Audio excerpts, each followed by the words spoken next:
잘 계셨죠? 오늘은 전번 시간에 이어서 일본의 성문화에 대해서 말씀을 드리겠습니다. 화면을 조정하겠습니다.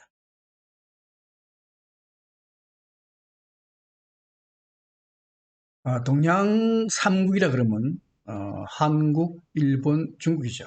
그래서 우리는 이 같은 일본, 한국, 중국은 같은 문화권이라고 생각해서 모든 것이 다 비슷하거나 같다라고 생각합니다. 성문화에서도 일본이나 우리나 뭐 거의 비슷하지 않겠나라고 생각해요. 그런데 성문화는 우리하고 확실히 틀립니다. 얼마나 틀리냐?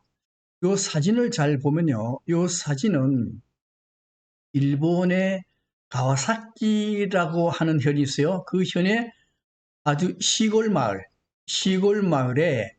마쓰리, 우리로 말하면 축제죠. 축제가 열리는데 이 축제 이름이 카나마라 축제입니다. 이 카나마라 축제는 성기가 신이에요. 성기가 신이다 보니까 거의 벗은 처녀들이 성기를 어루만지기도 하고 이 성기를 축제장으로 이동을 시키기도 해요. 그러니까 이 성기가 바로 신과 같은 겁니다. 그래서 왜 이런 마쓰리가 생겼는가 하는 건데 옛날에 일본의 어느 마을에 소녀가 있었는데 이 소녀가 아주 예뻤어요. 그래서 악마가 이 소녀를 굉장히 사랑했습니다.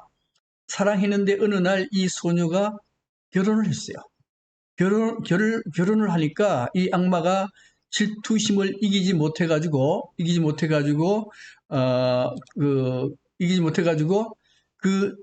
이 소녀의 남편의 성기를 딱 잘라버렸어요.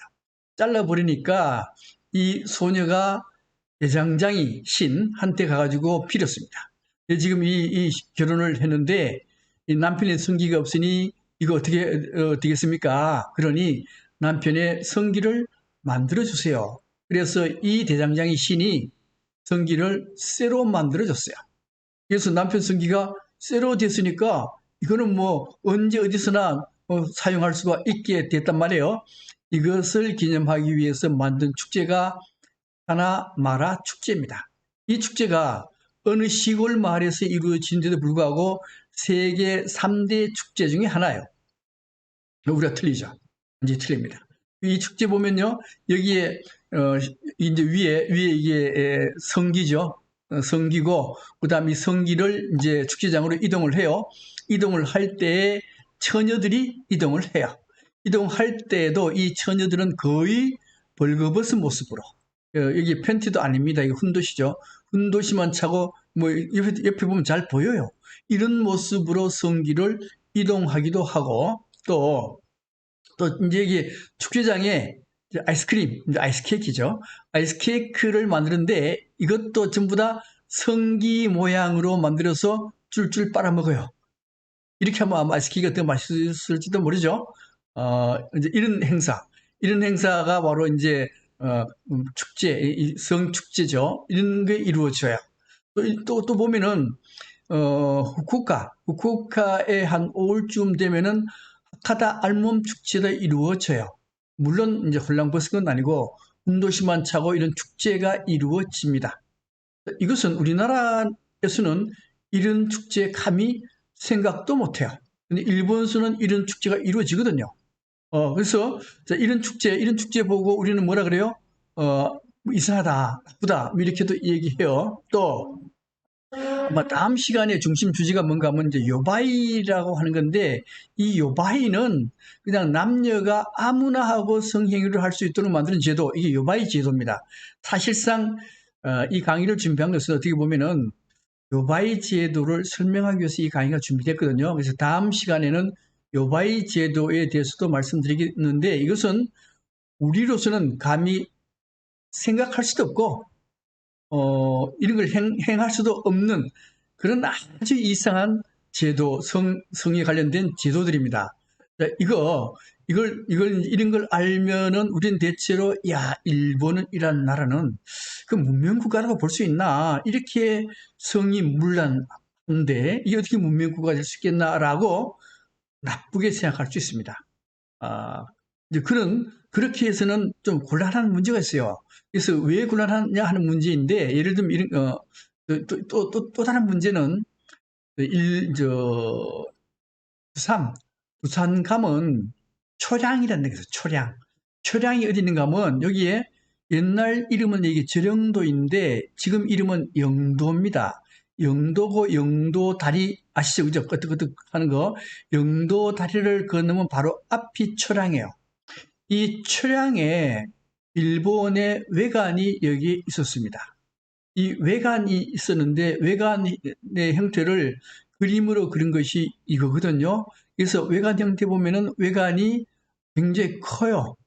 근데 이 외관은 뭐 하는 데인가 하면은 조선하고 일본의 무역과 외교의 가장 중심 역할을 하는 데가 초량 외관이었습니다. 여기 초량 외관에는 이 초량 외관이 한 1408년에 처음 열리고 난 뒤에 임진왜란 때 15년간은 이 초량 외관이 폐쇄됩니다. 그리고 난 뒤에 1870년까지 이 초량 외관이 있었어요. 여기에 근무하는 사람이 전부 다 일본 사람들이죠. 한 500명 정도가 여기에 근무를 했어요. 많을 때는 통신사가 일본 간다 할 때는 한때는 1000명까지도 늘어날 정도로 굉장히 많았습니다. 말하는데 이 초량 외관에 가면은 뭐가 있는가 하면요. 남색사라 하는 게 있어요. 남색사라는 게 뭔가 하면 이게 남색사죠. 남색이라고 하는 것은 동성연애, 남자들끼리의 동성연애를 남색이라고 해요. 그 남색의 신을 모시는 데가 남색사입니다. 이 사라는 것은 일본의 신사죠, 신사. 신사. 일본의 신사가 일본 가면 한 8만 개 정도 있어요. 신사도 엄청나게 종류가 많아요. 근데 초량 외관에는 남색사라고 하는 신사가 있습니다. 지금도 복원해놨어요. 해놨는데 여기 주련이 이렇게 걸려 있어요. 주련이 걸려 있는데 한문으로 이제 심춘곤해의 원왕기, 그 다음에 몇개 요동 여해의라고 적어놨는데 뜻은 뭔가 하면은 한창 봄날에 고뇌의 원왕 귀신이여 몰래 찾아온 요동은 옷을 벗는다라고 여기다 적어놨어요. 뜻은 뭔가 하면 먼저 원왕 귀신입니다. 원왕 귀신이라고 하는 건 뭔가 하면요. 이제 처녀가 남자한테 시집을 갔습니다. 시집 갔는데도 남자가 같이 잠자러 오지 않네? 결국 뭐예요? 소박당한 거지, 그죠? 여자가 소박을 당했어요. 그러니까 얼마나 한스럽습니까? 이게 그래서 귀신이 되는데 이게 원앙 귀신이요. 살아있어요. 여자가 살아있는데도 불구하고 남편은 안 와. 왜 안 오는가 하면은 여기에 요동이 찾아와요. 요동은 뭔가 하면 미소년이요. 그러니까 이 남자의 미소년, 이 남자 애인이지. 이건 동성연애요. 남자들끼리 동성연애하기 위해서 요동이 찾아와서 옷을 벗어서 성행위 하니까 여자한테, 자기 부인한테 안 가는 거예요. 이게 이제, 근데 여기 모신 신은 뭔가 하면 남색신이요. 그러니까 마누라 필요 없고 나는 오로지 미소녀 남자 신, 남자 요동, 요동이 좋다. 그러니 여기에 요동신을 모셔놓고 빌면은 이 요동신이 자기한테 온다. 이렇게 하는 거예요. 이렇게 하는데 아까도 말씀드렸는데 여기에 초량 외관에는 500명의 일본인들이 있는데 이게 전부 남자들이에요. 여자는 한 명도 없습니다. 그 남자들만 있으면요. 이 남자들만 있으면 항상 성폭행, 강간, 조선의 여자들한테 강간할 가능성이 있잖아요. 남자들이니까. 그런데 이 초량 외관에 있는 일본인들은 절대 조선인의 여자한테 강간하지 않았습니다. 하나도 안 했어요. 성실해, 착실해. 그러면 있는데 실제는 남자들끼리 동성연애를 했다라고 하는 거죠. 죄송합니다. 동성연애를 했어요. 그래서 일본 사람들은 동성연애를 굉장히 즐겼다라는 거예요. 물론 우리 세계 어느 나라에서든지 동성연애는 좀 하죠. 고려 때도요. 고려 때에도 우리 공민왕이 동성연애 했잖아요. 그 영화 쌍화점이라는 거 보면은 동성연애 하는 장면이 나오거든요. 그래서 이거는 특별한 케이스에 그렇게 동성연애를 했고, 일본은 안 해요. 일본은 동성연애가 굉장히 폭넓게 진행이 됐습니다. 특히 일본의 전구시대 때, 막부시대 때, 전구시대 때 이때 다이묘, 대명들 한 지역의 왕 같은 존재예요. 이 사람들은 거의 다가 동성연애자, 미소년을 데리고 다녔어요. 동성연애를 했습니다. 이제 우리하고 이거 완전히 틀리죠, 그죠? 그러면 이제 우리는, 일본인들은 성격으로 굉장히 난잡하고, 동성연애? 아주 이게 사람으로서 할 짓 아니잖아, 그죠? 우리로 보면은, 그러니까 일마다 이 야반인들이네라고 욕을 할 가능성이 많습니다. 실제는 그렇게 욕을 하기보다는 왜 그러한 문화가 생겼는가에 대해서 이해를 할 필요가 있어요. 그래서 사실은 그래서 이 강의가 준비된 겁니다. 또 이제 그 일본 말 그렇게 안 하면 어떻게 되느냐? 안 하면 서로가 욕해요. 어떻게 욕하는 거 볼까요? 이 사람이 고이즈미 총리죠, 그죠? 이 총리입니다. 총리가 아마 이게 우동을 먹고 있는 모습이죠. 우동을 먹고 있는데 그릇을 들고 있어요. 그런데 우리나라 사람들은 지금은 그렇게 얘기 안 하지만은 옛날에는 어떻게 얘기했는가 하면 그릇을 들고 먹지 마라. 그릇을 들고 먹는 것은 거지나 들고 먹는 거다라고 얘기를 해요. 근데 일본 사람들은 전부 다 밥그릇이나 국그릇이나 다 들고 먹어요. 왜 그러냐? 숟가락이 없거든. 숟가락이 없으니까 일본에도 국이 있죠, 그죠? 미소시루, 된장국. 된장국도 이 사람들은 숟가락이 없으니까 마셔요. 마실 때 밥그릇을 들고 마셔. 들고 마셔. 그러면 우리나라는 뭐라 얘기하는 거면, 야, 그릇 들지 말한 이유가 뭔가 하면 밥그릇 들고 먹는 것은 거지들이 들고 먹는 거예요. 거지들은 우리 밥을 이제 그 그릇에다가 밥 주고 나물 주고 해가지고 막 비벼가지고 먹을 때 들고 먹잖아요. 들고. 그러니까 그거 보고 거지들은 밥그릇을 들고 먹기 때문에 우리는 밥그릇을 들고 먹으면 거지라고 욕하는 겁니다. 근데 그래서 우리는 일본 사람들 보고 거지 새끼처럼 말이야. 밥그릇 들고 먹고 이렇게 욕을 하거든요. 그러면 일본 사람들은 우리 보고 뭘 하는가 하면 우리는요, 국이 있는데 숟가락이 있어요. 숟가락으로 국을 퍼서 먹고 밥을 퍼서 먹습니다. 근데 이게 중간에 국 같은 게 좀 흘릴 가능성이 있잖아요. 그죠? 그러니까 어떻게 하는가 하면 입이 국그릇으로 가요. 가가지고 이게 퍼먹어요. 그러면 일본 사람들은 뭐라고 얘기하는가 하면은, 야, 주둥이가 어떻게 그릇으로 가냐. 주둥이가 그릇으로 가는 것은 그것은 개나 그렇게 하는 거다. 개처럼 말이야. 그렇게 주둥이가 가가지고 밥을 국이나 먹고 말이야. 이렇게 서로 욕한단 말이에요. 그러면 안 되죠, 그죠? 이거는 문화의 차이일 뿐이에요. 성문화. 우리로 보면 일본의 성문화가 굉장히 난잡하고 혼란스러운데 그것은 그 사회, 그 지역에서 어쩔 수 없이 이루어진 하나의 문화일 뿐이지 이게 나쁘다 좋다의 판단 기준이 되는 것은 아니다라 하는 겁니다.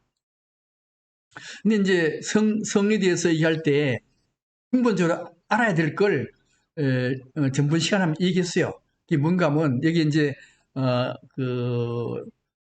회원 신윤복이 그린 이브탐춘이라는 그림을 가지고 얘기를 했습니다. 그때 그림에서 뭐라 그랬어요? 여기에 과부가 있고 그다음에 여기에 시누이가 있고 여기에 나무에 걸터 앉아서 뭘 보고 있는가 하면 여기에 개가 교미하는 장면을 보고 있습니다.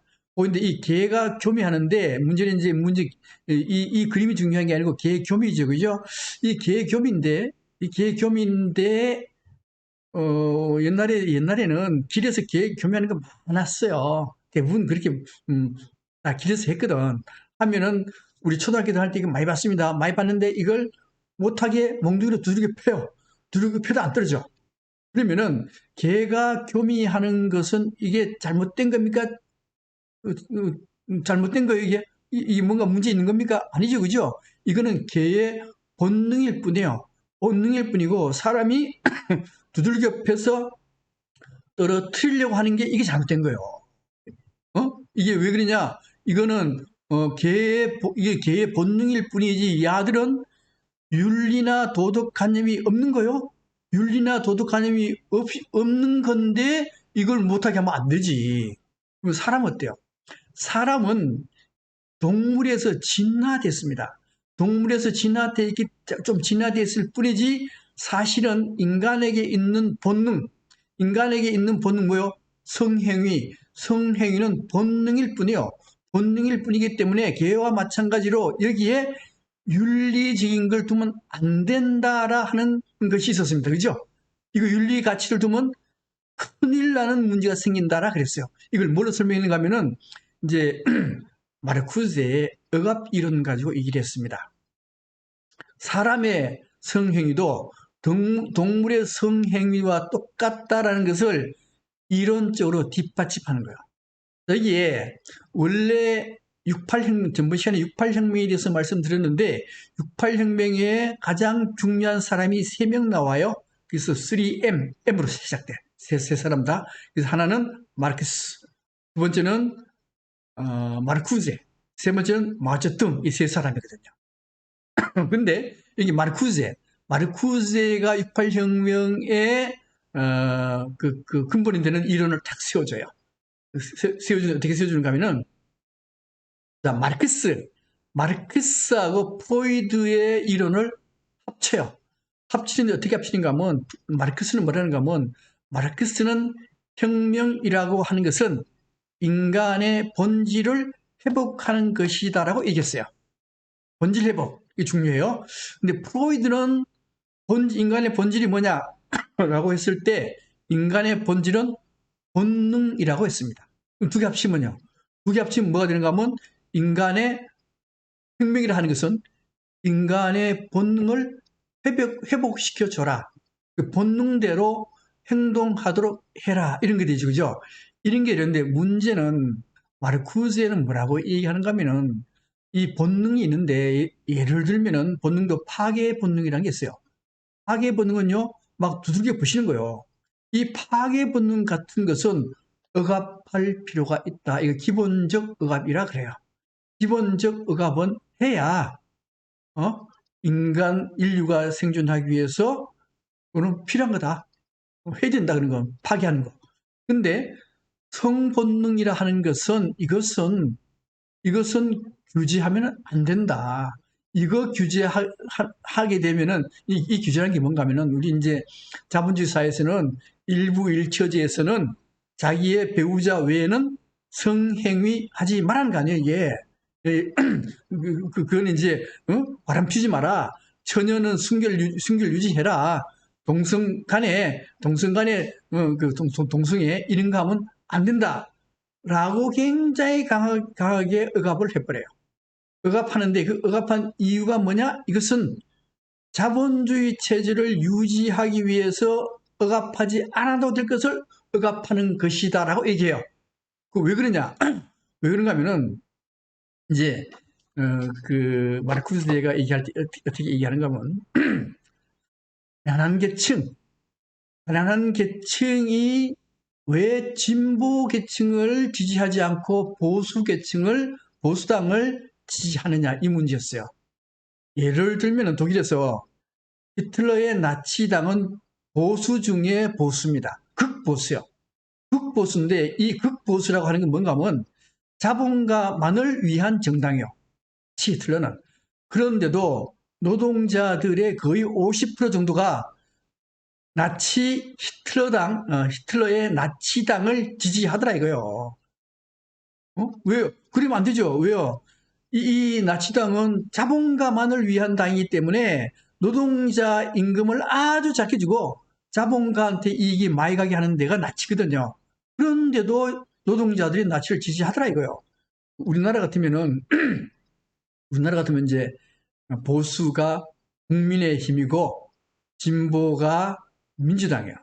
근데 우리나라에서도 가난한데도 불구하고 국민의힘을 지지하는 사람이 굉장히 많습니다. 왜 그러냐? 왜 그러냐는 문제요. 왜 그런가 하면 이걸 성을 억압했기 때문에 그렇다라 하는 겁니다. 성을 억압하게 되면은 억압이라는 게 뭔가 하면요. 현재 자본주의 체제에서는 일부 일처제를 탁 만들어 가지고 부인 이외에는 부부 간 외에는 절대로 성행위 하면은 안 된다. 이거는 윤리에서 벗어나고 이건 안 된다. 이거는 죄다. 라고 그거 자꾸 심어져. 심어지면 어떤 현상이 벌어지는가 하면은 중학생 때부터요. 성에 대해서 죄의식을 가져요. 중학생 때 자위하고 뭐 이렇게 하면은 이 죄의식 자꾸 가지잖아요. 그죠? 갖게 돼. 그리고 이제 그러면 부모가 뭐라 해도 꼼짝도 못해. 왜요? 내가 제가 죄진 게 있거든. 그것도 고등학교에서 바람 피웠다. 그게 큰 죄야. 큰 죄가 되어서 이게 부모한테 부모가 뭐라면 꼼짝도 못해요. 이게 죄의식을 자꾸 심어줘요. 성행위에 윤리나 가치관을 딱 심어주면은 거기 성에 대해서 성이 남자나 여자나 다 본능이 있기 때문에 나쁜 짓 하잖아, 그죠? 성에 대해서 나쁜 짓 하거든요. 그러면 죄의식을 심어주게 되면은 돈 있는 사람들한테 말을 잘 듣게 됐어요. 자본주의 체제를 유지하려고 마르크스의 이야기를 자본주의 체제 유지하려고 성의 윤리의식을 심어줘가지고 사람들을 죄인으로 자꾸 만들어요. 만들면은 권위 있는 사람을 따라가지 않으면 안 되게 돼 있거든. 그러니까, 그 문제, 그 위에 있는 사람, 권위 있는 사람, 권력자한테 항상 순종을 하게 만들어버려요. 이게 굉장히 큰 문제가 된다라 하는 겁니다. 그 문제가 어디서 나는가 하면요. 독일 히틀러에서 난 거예요. 히틀러가 어떻게 해서 이렇게 강력한 지배를 할 수 있었느냐? 이것은 성에다가 윤리의식을 집어넣고 사람들을 전부 다 죄인으로 만들어요. 죄인으로 만들면은 권위 있는 히틀러한테 전부 다 지배 복종당하게 돼 있습니다. 그 문제 때문에 독일에서는 히틀러 문제 때문에 독일에서는 성교육을 아주 철저히 시키는데 어떻게 철저히 시키느냐? 성에는 윤리가 없다. 성에는 도덕이 없다. 자기가 성인이 하고 싶은 대로 하라라는 걸 명확하게 가르쳐 줍니다. 이것이 독일 교육에서 가장 중요시하는 교육이에요. 그래서 독일에서는 이제 전번에 말씀드리기를 목욕탕 가도 전부 다 홀랑 벗고 목욕해요. 왜요? 성인은 윤리의식이 없다. 그것 때문에. 그러니까 성은 본능이기 때문에 인간의 성행위에 그 윤리의식을 부여하지 말아라고 하는 것이 독일의 성교육이에요. 그러면 일본에서도 그런 면으로 본다면 성행위는 굉장히 우리보다 개방적인데 그런 면으로 본다면 우리보다 더 나을 수도 있어요. 그 다음에 이제 매춘 문제에 대해서 좀 말씀드릴게요. 매춘 문제, 이제 나중에 이제 그 신전 매춘, 이게 매춘 문제가 많이 나오거든요. 근데 매춘 문제에 대해서 말씀드리면은 동물들한테도 매춘이 있대요. 영장류 동물, 원숭이요. 원숭이도 매춘 행위를 한대요. 이게 논문에 나오는 거예요, 논문에. 어떻게 하는가 하면은 수컷 원숭이가 암컷 원숭이한테 와가지고 털을 막 숨지려줘. 쉽게 말하면 이제 안마 비슷하게 사람 같으면 안마죠. 안마 비슷하게 막 해주면은 이 암컷 원숭이가 성행위하게 허용을 한다 이거예요. 돈은 받은 게 아니지만은 서비스를 받았잖아. 이 일종의 매춘이라고 보는 거죠. 그럼 또 한 가지는 수컷이 암컷한테 먹을 걸 갖다 줘. 먹을 걸 갖다 주면은 암컷이 성행위를 허용을 해준다는 거예요. 일종의 매춘이죠, 그죠? 그래서 영장류도 매춘, 동물도 매춘을 했다는 거예요. 인간은 말 것도 없어요. 인간은 물론 이제 석기 시대의 목건지에서는 매춘이 크게 일어나진 않았습니다. 이때 매춘은 대개 이제 아까 영장류 매춘 정도 그런 수준의 매춘이었지 실제 돈 주고 매춘하고 이런 거는 없었을 겁니다. 근데 이제 신석기, 농사를 짓는 신석기 시대와 고대 국가가 이루어지는 청동기 시대 때, 이때가 되면요, 일부 일처제가 이루어지고 사유재산 제도가 생깁니다. 사유재산 제도가 생기면은 무조건 매춘이 생겨요. 그래서 인류에게 가장 처음 직업은 매춘 직업이라고 하는 겁니다. 네, 그 다음에 인류 최초의 매춘은요, 길가메시에서 나와요. 길가메시 잠깐만 얘기할게요. 자, 길가메시는 이게 언제 만들어지는가 하면요. 초판은 지금부터 거의 4700년, 4600년 정도쯤 전에 만들어집니다. 거의 당구시대 만들어진 거예요, 이게. 그리고 이제 지금 우리가 읽는 길가메시는 지금부터 3500년 전에 길가메시 서사시가 만들어져요. 그래서 세계 최초의 서사시입니다. 그 내용이 굉장히 의미가 있어요. 내용 한번 볼까요? 내용 보면은, 이제 길가메시 서사시는 크게 두 개의 단락으로 되어 있습니다. 하나는 성숙화 과정이고 또 하나는 영생을 추구하는 거예요. 이게 지금의 고등 종교와 비슷해요. 이거는 깨달는 과정이고 이것은요, 영생으로 가는 과정이에요. 또 기독교 같은 데 비슷하잖아요. 그죠? 성숙화 과정에서 이게 이제 길가메시가 등장을 해요. 길가메시는 금수저입니다. 금수저인데, 그 다음에 이 금수저 성질이 나빠요. 별로 안 좋습니다. 안 좋은데, 여기 엔키두라고 하는 성질이 더러운 놈이 나타나. 길가메시가 비슷해. 이게 뭔가 하면 길가메시의 본능이라고 해요. 둘이가 막 싸워서 친구가 됐습니다. 이게 뭐예요? 이게 무슨 뜻인가 하면은, 성질 나쁜 놈들이 막 싸워서 친구가 됐다는 의미는 여기에 이성과 본능이 있는데, 이성과 본능이 순화돼서 이성과 같이 됐다. 이성과 일치가 됐다. 즉, 짐승과 같은 본능이 나하고 일치가 되었다. 이게 뭐예요? 이거는 인간으로서 완전히 성숙화되는 걸 의미해요. 그러다가 여기에 길가메시의 이제 가장 친한 친구가 됐어요. 엔키두가. 그런데 엔키두가 죽어버렸어요. 죽으니까 가장 친한 사람이 죽으니까 그때부터 뭘 생각하는가 하면요, 죽음이라는 걸 생각해요.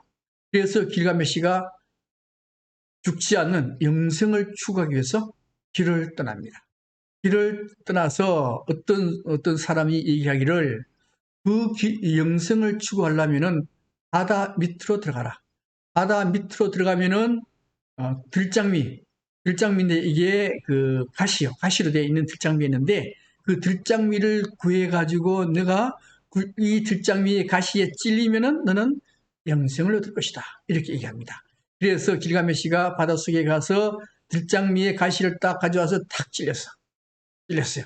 영생을 얻어가지고 뭐라 얘기하는가 하면 이걸 우리 노인한테, 우리 마을에 노인들한테 줘야지. 가져가다가 뱀이 훔쳐 가버렸어. 잃어버렸습니다. 이게 끝인데, 그 다음에 들장미의 가시가 어디에 나타나는가 하면 구약성서에 나타나요. 이 구약성서의 이 사진은 뭔가 하면 이게 모세입니다. 모세 아시죠? 그죠? 모세. 이 모세가 야훼 하나님을 만나려고 해요. 하나님을 만나는데 하나님은 모습은 보이지 않고 여기에 떨기나무가 있는데 떨기나무에 불이 붙었어. 떨기나무에 불이 붙었는데 떨기나무가 타진 않아요. 이게 야훼죠. 그래서 이 떨기나무가 모세를 불러요. 야, 모세야, 네 신발 벗고 이 들어와. 그래서 모세가 신발 벗고 들어가는 거예요. 그런데 여기에 문제는 이 떨기나무, 불 붙은 떨기나무가 뭔가 하면 이 떨기나무는 현재 그 시나이 반도에 있는 호렙산에 가면 떨기나무가 있거든요. 근데 이 떨기나무가 가시로 되어 있어요. 가시로 되어 있습니다. 그러니까 이건 뭐예요? 야훼 하나님은 영생하는 하나님이거든. 이게 가시로 되어 있으니까 이거는 영생하는 하나님이요. 이게 또 신약 성서에 나옵니다. 신약 성서에 예수가 이제 붙잡혀가지고 로마 병사들한테 붙잡혀가지고 이제 십자가에 못 박히려 그래요. 못 박히려 그러니까 로마 병사들이 가시관을 만들어가지고 예수한테 덮으시면서 네가 왕이라며 라고 조롱을 합니다. 이 가시관을 덮으시어요.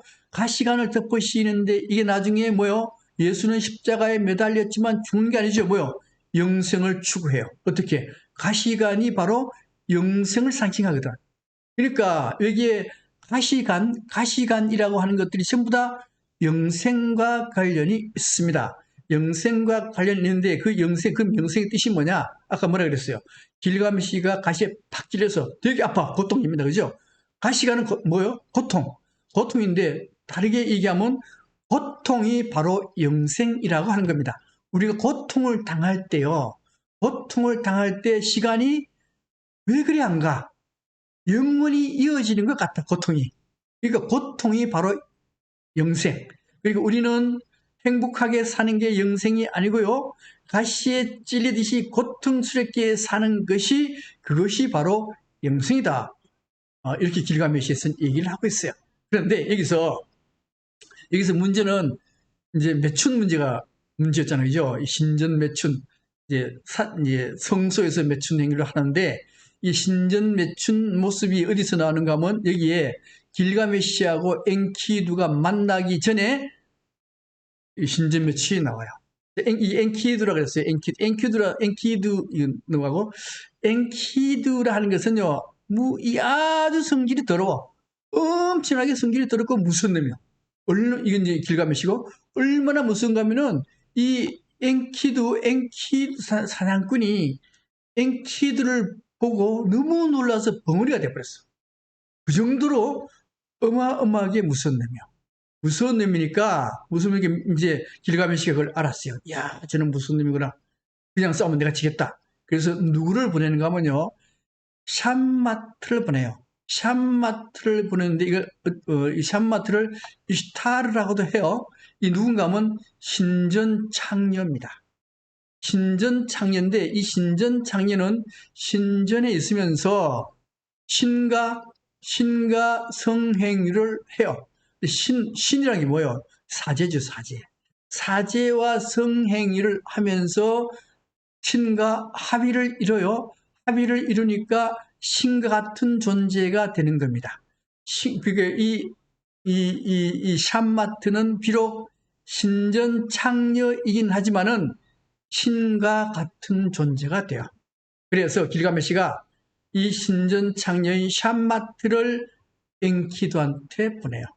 엔키두한테 보내가지고 엔키두하고 3일, 7일 동안 사랑에 빠지게 돼요. 아주 엄청난 사랑에 빠지게 되면서 아까 뭐라는가 하면 신전 창녀인 샴마트는 신 같은 존재예요. 그죠? 신 같은 존재이기 때문에 이 동물, 완전히 동물인 엔키두가 신 같은 샴마트하고 성행위를 하면서 신과 합의를 이뤘잖아요.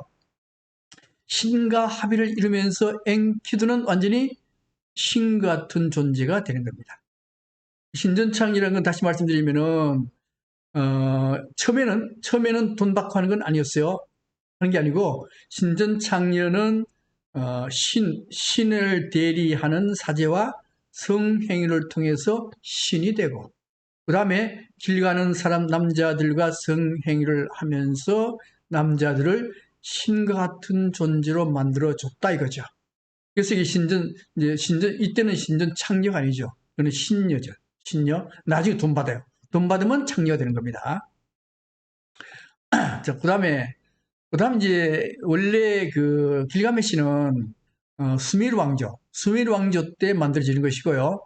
또 바벨론 제국은 BC 1792년에서 BC 539년에 있었던 제국이 바벨론 제국이요. 자, 이 바벨론 제국에 여기에도 신전 창녀가 있어요. 이것은 아까처럼 길가메시 서사시에 있는 게 아니고 그리스의 역사학자 헤로도투스가 역사란 책을 씁니다. 이 역사란 책 안에 바벨론의 신전에 창녀가 있다라 그랬어요. 이 창녀를 미리타하곤 이슈타르라 그랬습니다. 이게 신전 창녀죠. 신전 창녀입니다. 신전 창녀는 아까도 말씀드렸죠, 그죠? 길가메시에서 어떻게 해요? 사제하고 성행위를 하고, 그럼 나도 신이 되고, 내가 길 가는 남자하고 성행위 하면은 이 남자도 신으로 만들어지고, 일종의 포교죠. 이게 신녀죠, 신녀. 신녀인데, 나중에 이제 그 바빌로니아 같은 데는 유부녀든 처녀든 간에, 특히 유부녀는 무조건 신전에 갔어야 돼요. 신전에 가가지고 길 가는 남자 여행객이 유부녀를 선택해가지고 성행위를 하고 은하를 줘요. 은하를 주면은 이 은하를 신전에 복납하도록 했습니다. 이게 제도가 됐어요. 제도가 되는데 문제는 이 유부녀는 반드시 남자하고 만나서 잠을 자야 돼요. 잠을 못 자면은 집에 돌아가지 못합니다. 그러면 1년이든 3년이든 잠잘 남자를 구해야 돼. 구해야 돼요. 어떻게든 구해야 돼요. 자, 근데 이게 신전 매춘이 드디어 이제 돈 받으니까 매춘이 시작이 되는 거예요. 나중에 신전에서 가만 보니까 신전이라는 게 뭐요? 사찰이나 뭐 성당 이런 거 아니에요? 지금으로 말하면 신전에서 이게 돈이 돼요. 돈이 되니까 여기에 유부녀가 여기 와서 이제 성행위 하도록 했는데 돈 되니까 예쁜 여자들을 신전에다 데려다 놔요. 데려다 놓으면은 여행객은 여자들이 여기 많으니까 예쁜 여자들이 있으니까 여행객은 무조건 신전에 와서 성행위를 하고 돈을 바칩니다. 이게 매춘이죠. 이게 매춘이 되는 거예요. 매춘이 되고 그 다음에 여기에 있는 신전 매춘부는 그 돈을 원래는 신전에다 줘야 되거든요. 줘야 돼. 이때는 이제 매춘부라 얘기할 수 없는데 나중에 이 여자들이 이렇게 하면 돈을 버는구나 해서 바깥으로 나오게 되는 겁니다. 그래서 이제 매춘이 이루어지는 거거든요. 유럽에도 그리스 로마에도 신전 매춘이 굉장히 성행했어요. 아프로디테의 비너스죠, 그죠? 비너스 여신 성소에는 무조건 매춘 행위가 이루어졌습니다. 이 매춘 행위가 이루어졌는데 그야말로 이 아프로디테 여신의 성소에는 매춘부가 넘쳐났어요. 한 신전에 1000명 이상의 매춘부가 있었다라고 얘기를 합니다. 아까 얘기했죠? 그 다음에 이게 나중에는 이제 매춘부가 바깥으로 나와요. 그래서 로마 시대가 되면은 이제 매춘부가 넘쳐나게 되거든요. 그래서 우리 그 터키 갔을 때 에베소를 갔었죠, 그죠? 우리 터키 답사 가면 이스탄불에 내려가지고 한 바퀴 뺑 돌아서 다시 이스탄불로 돌아오는 여행 코스를 밟잖아요.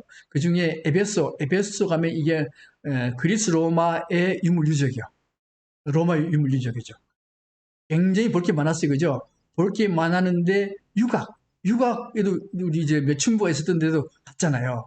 매춘부 있는데 가면은 이제 이런 그림이 돌에다 새겨놨어요. 새겨놨는데 여기 보면 여기 여자 그림 나오죠? 여자 그림은 여기 뭔가 하면 여기에 있는 매춘부는 이런 모양으로 생겼다. 여기 그림을 그려놔요. 놓고 이게 발을 그려놨어. 발을 그려놨는데 이게 무슨 소린가 하면은 요 발보다가 큰 사람만 여기에 들어와라 그런 겁니다. 발보다 적으면 못 들어가. 왜요? 이제 미성년자라는 거죠. 요 발보다 적으면 미성년자, 그럼 못 들어가지. 그 다음에 여기 또 네모로 해놨어요. 이거는 뭐요? 외상으로도 해준다는 거요. 이게, 이런 이런 표시까지 되어 있는 유곽을 한번 있죠. 그죠? 그래서 이때가 되면 이미 매춘은 온 세상 방방곡곡으로 널리 커지게 되는 거예요. 그러니까 매춘은 어디서부터 시작돼요? 신전 매춘에서부터 시작이 됩니다. 그러니까 처음에 이 성행위, 신전에서 이루어진 성행위는 신과의 합의를 의미해요. 그러니까 이것이 굉장히 신선하다라고 볼 수 있는 거죠. 그러다가 이게 나중에 매춘으로 발전해 버린 겁니다. 그다음 일본의 성문화요. 일본의 성문화 내용은 이제 에도 시대입니다. 1600년부터 1868년까지 약 한 250년간의 에도 시대라고 해요. 에도 시대에는 굉장히 성이 좀 문란했던 시대죠. 그때 보면 이제 공중 목욕탕인데 공중 목욕탕에서 앉고 있고 여기는 이 남자는 여자의 성기를 만지고 있고 이런 형태 이런 시대였습니다. 근데 이게 이제 왜 일본이 이렇게 성행위가 이렇게 좀 우리로 보면 문란한가 하는 문제인데 그것은 일본의 신화에 그 단서가 있어요.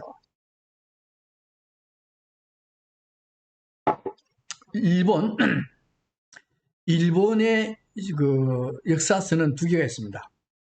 하나는 712년에 만들어진 고사기라고 하는 역사서가 있고 또 하나는 720년에 만들어진 일본 서기라고 하는 역사서입니다. 720년에 만들어진 일본 서기는 우리나라로 치면은 삼국사기와 유사하고 고사기는 삼국유사하고 비슷합니다. 우리 삼국유사의 신화가 많죠, 그죠? 마찬가지로 물론 일본 서기에도 고사가 있습니다만은 신화가 있습니다만은 고사기의 신화가 상세하게 적혀 있습니다. 그래서 이 고사기에 일본이란 나라가 어떻게 만들어졌는가 하는 게 나와요. 어떻게 만들어졌는가 하면은 이자나기하고 이자나미는 남매간입니다. 남매간인데 이 남매가 일본에 조그마한 육지를 만들어 놓고 거기에 내려왔습니다. 그러니까 거기에 내려와 가지고 이자나기가 이게 아마 남동생 같아요. 이자나기가 자기 누나인 이자나미한테 묻습니다. 당신 몸은 어떻습니까? 그러니까 이자나미가 뭐라고 얘기하는가 하면 뭐 내 몸은 참 좋습니다. 그런데 한 곳에 부족한 데가 있습니다. 그래요. 그러니까 이자나기가 뭐라고 얘기하는가 하면 그렇습니까? 나는 한 곳이 남는 데가 있습니다. 그러니 부족한 거하고 남는 것을 합쳐서 우리 세상을 만듭시다. 이렇게 얘기해요. 이제 그래서 성의식을 치르죠. 이제 성행위를 하는 거예요. 성행위를 해서 일본의 신이 800만 신이라 하잖아, 그죠? 그래서 처음으로 일본의 신들을 확 만들어내. 누가?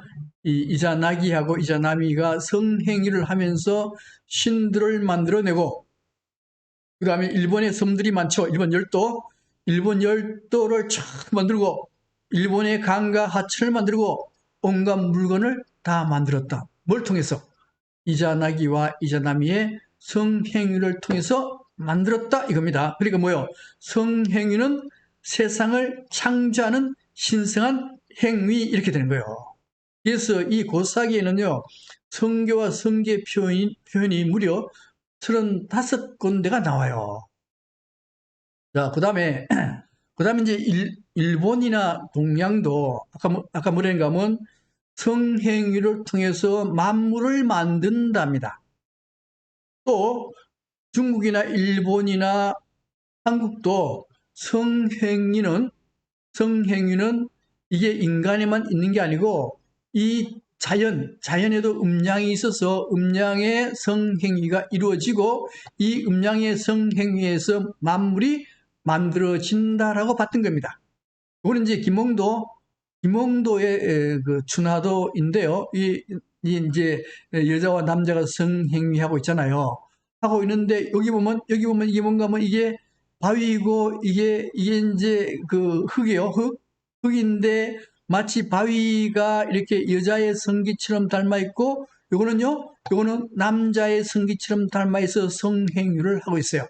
이건 뭘 뜻하는가 하면은 인간만 성행위를 하는 것이 아니고 자연도 성행위를 한다는 거예요. 이렇게 인간이나 자연이나 음양의 성행위를 해서 새로운 것을 창조한다.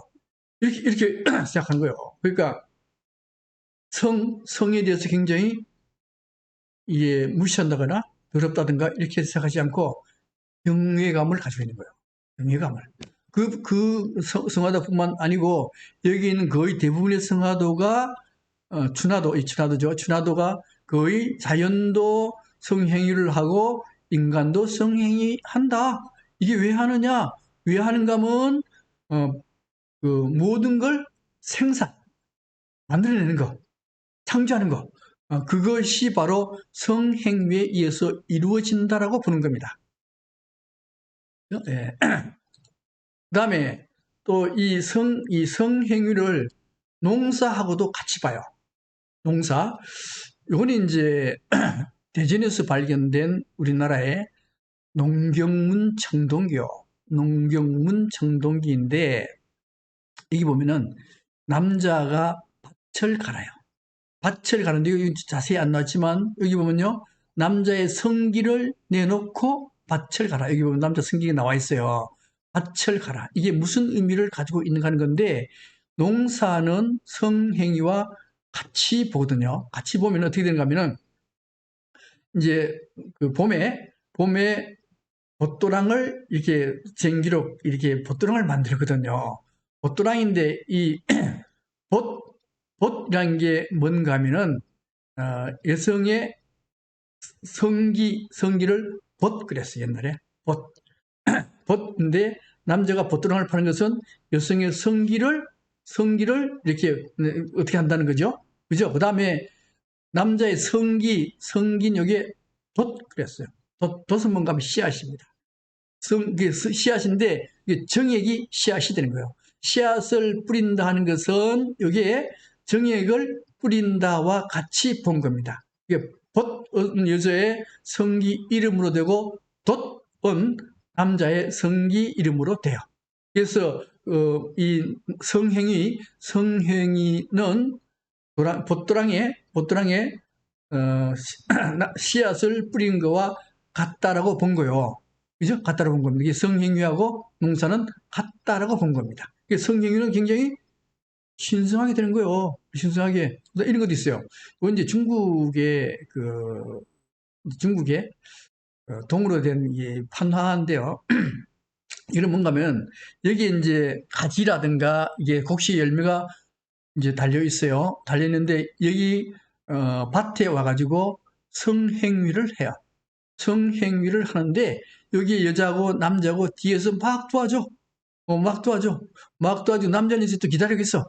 그리고 막 성행위 해요. 왜요? 왜 성행위 하는가 하면은 이 농사 짓는 것은 농사가 잘 되고 못 되고는 여기에 성행위를 아주 잘 하게 되면은 농사가 잘 된다라고 봤던 겁니다. 왜요? 성행위는 새로운 세상을 창조하는 게 성행위잖아요. 그러니까 여기에 농사가 잘 되고 못 되고는 성행위를 잘 하면은 여기에 농사가 잘 되고 못하면은 농사가 안 되는 거예요. 그래서 여러분들이 이제 이렇게 농사 짓잖아요, 그죠? 농사 짓는데 이제 우리 일월문화원도 원장님 밭에 가가지고 막 농사 짓는데 어떤 분의 농사는 잘 됐고 어떤 분의 농사는 잘 안 됐어요. 이게 뭘 의미하는가 하면은 옛날식으로 해석하면은 부부관계에 금술이 좋으면은 농사가 잘 되고 부부관계에 금술이 나쁘면 농사 안 돼. 예, 농사 그것만 봐도 부부관계가 어떤 거 다 알아요. 이게 이제 옛날 사람들은 그렇게 해석을 했던 겁니다. 이게 옛날뿐만 아니고요. 유럽에서는 최근까지에도 농사가 익을 때쯤 부부가 가서 여기에서 성행위를 했다라는 거거든요. 자, 그래서 이제 또 하나는 아까 이제 그다음에 성행위가 종교로 넘어와요. 보세요. 처음에는 뭐예요? 성행위는 신과의 합일. 신은 성행위를 통해서 세상을 창조하고 인간은 성행위를 해서 물론 자손도 창조하지만은 농작물을 창조하고 그 다음에 종교로 넘어와요. 종교로 넘어오게 되면은 이게 이제 불교 중에 밀교가 있어요. 밀교 중에 탄트라 불교가 있습니다. 탄트라 불교가 있는데 이 탄트라 불교에서는 성행위를 통해서 깨달음을 얻게 돼요. 깨달음이라 하는 게 뭐냐? 깨달음이라 하는 것은요, 나를 버리는 게 깨달음이요. 나를 버리는 거. No time, no ego. 시간이 없고, 그 다음에 나 자신을 잊어먹으면은, 내 자신이 없으면은 그게 깨달음에 이르는 길이거든요. 이게 뭐요? 내 정신이 빠져나가야 돼. 정신이 빠져나가야 되는데, 어떻게 해야 빠져나가느냐? 쉽게 빠져나가는 방법은 성행위를 통해서 클라이막스가 되면은 정신이 빠져나가게 되는 거예요. 그러면요, 깨달음에 이르게 되는 겁니다. 이게 다시 이제 불교의 탄트라 밀교로 들어오면은 성행위를 통해서 깨달음에 이르게 되는데, 이때 성행위 때 클라이막스 때 나오는 신음소리하고 그 다음에 불교에서 깨달았을 때 나오는 그 소리하고 같다는 거예요. 그래서 나중에 종교로까지 넘어가게 되는 겁니다. 성행위가. 그래서 여기에 우리가 카주라호, 인도의 카주라호에 가게 되면은 신전의 성행위가 잔뜩 새겨져 있는 이유는 바로 그러한 이유가 있는 겁니다. 할게요. 그 다음에 일본. 그래서 종교로 넘어오잖아요. 그죠? 종교로 넘으면은 아까, 이자나기가 성행위에 의해서 일본을 창조했잖아요. 그래서 이 일본의 이자나미에 의해서 만들어진 신들을 모신 곳이 어딘가 하면 신사입니다. 신사. 이제 종교, 그거는 신도라 그러고, 사찰은 신사라고 해요. 신사라고 하는데, 일본의 신사는 성행위를 나쁘게 보지 않습니다. 성행위는, 그거는 풍년, 그 다음에 자손 번식, 그래서 가장 중요하게 생각하는 게 성행위요. 그러니까 일본의 신사 앞에서 성적 결합을 하는데 그건 뭐요? 풍년과 일가의 번영을 만드는데 필요하거든요. 그죠? 그래서 일본의 신사, 원래 그 일본의 이제 유곽, 이제 홍등가죠. 유곽이 주로 어디에 쓰는가 하면요. 사찰 부근에, 신사 부근에 있었어요. 신사 부근에. 신사 부근에 있고 나중에는요. 사찰 부근에도 홍등가가 만들어집니다. 그 이유는 뭐예요? 그 이유는 성행위라고 하는 것은 이것은 나쁜 게 아니고 이것은 모든 걸 창조하는 가장 근본적인 행위이고 자손을 번식하게 하고 풍년을 깃들게 하는 게 바로 성행위에서 출발되기 때문에 그렇게 된 겁니다. 그래서요, 일본의 신사에 가면은 남자의 성기를 신으로 모셔놨어요. 왜요? 모든 세상의 창조의 근본은 뭐요? 남자의 성기이거든.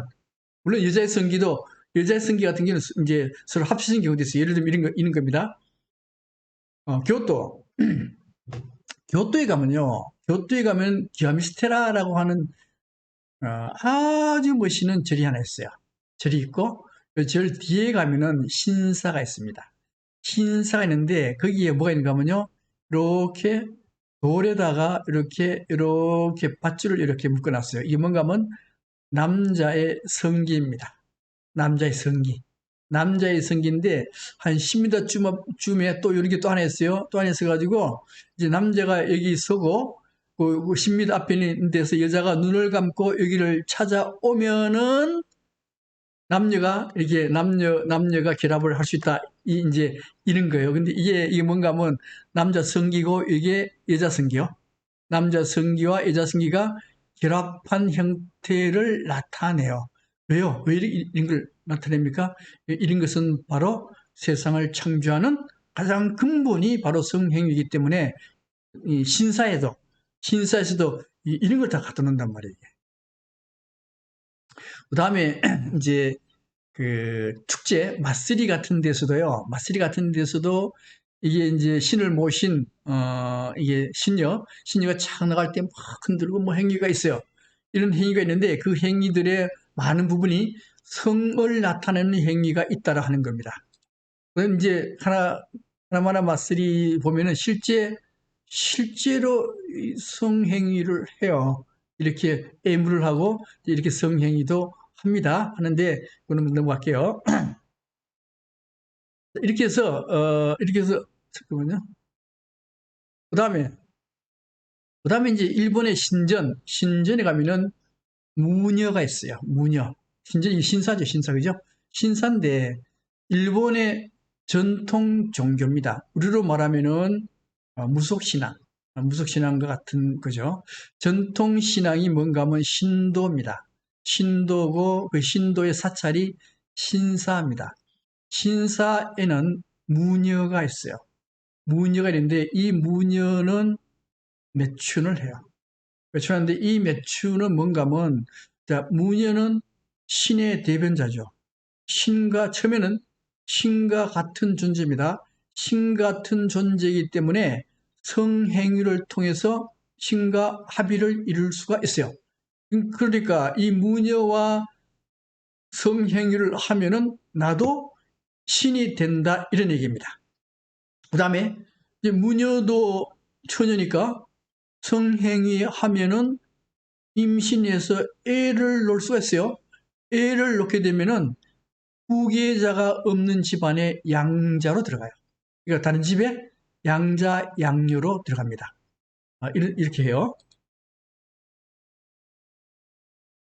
그 다음에 이제 신사내에서, 광장이나 이런 데서 집단적으로 혼교를 해요. 혼교합니다. 이게 집단 공동체 연대를 위해서 굉장히 중요하다라고 얘기를 합니다.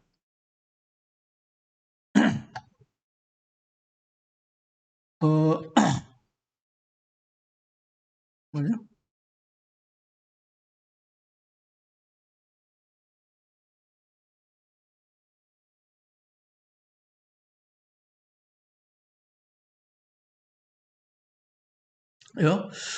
굉장히 중요하다라고 얘기를 하고요. 그 다음에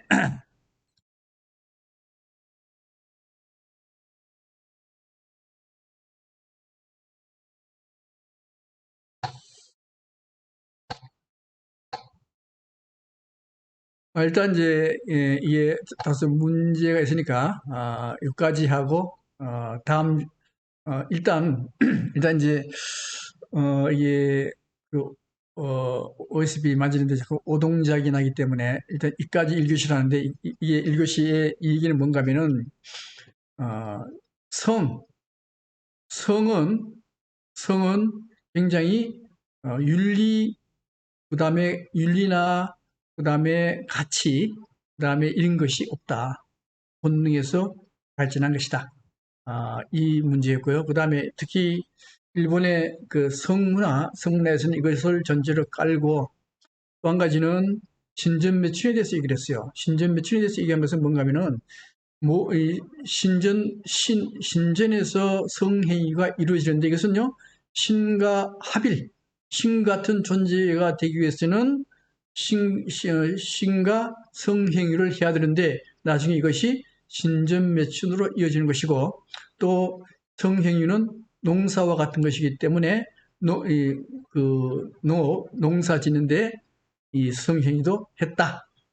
그래서 성행위라 하는 것은 새로운 세계의 창조는 반드시 그 근본은 성이라고 하는 겁니다. 그래서 일단 여기까지 끝내고 다음 시간에 이어서 일본의 요바이 제도에 대해서 말씀을 드리겠습니다.